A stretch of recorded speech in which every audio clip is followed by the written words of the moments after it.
सभी दर्शक का राम राम प्रणाम। हम मंजू वर्मा, जिला अम्बेडकर नगर टांडा से। तो आज भैया आप लोगन ताई जबरदस्त विवाह गीत लेके आया है, तो आप लोग बना रहिए अंत तक। बहुत प्यारा गाना बा और गाना हमारा अच्छा लगी तो चैनल का लाइक सब्सक्राइब शेयर करिए और कमेंट में जरूर बताइए गाना कैसे लाग। तो आप सुन जाए। ससुर कावन ससुरु अमावा लगाए, अमावा फरेला झोपेदार जी।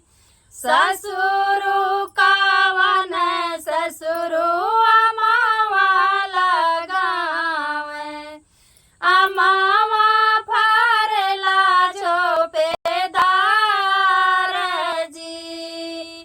घोड़ावा चढ़ल आए दुल्हे कावन दुल्हा, बगिया में गईले उतार जी।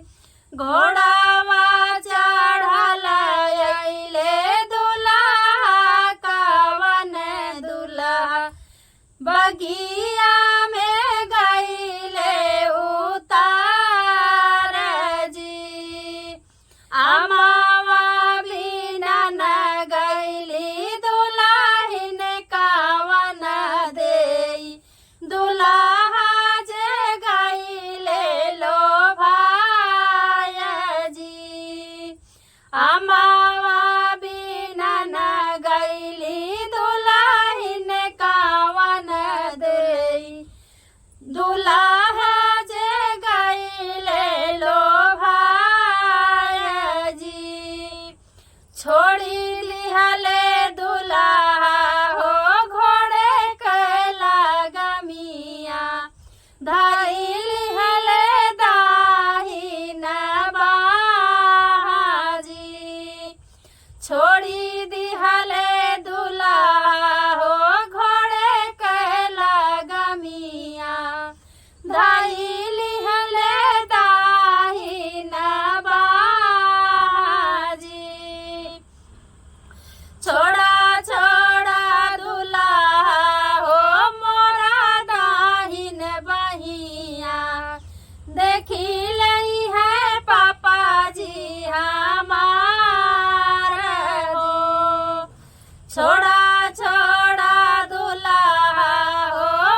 ये तानी बाजन दुल्हन सुना हो ना पावे जाई मांगे अपन ही घर में।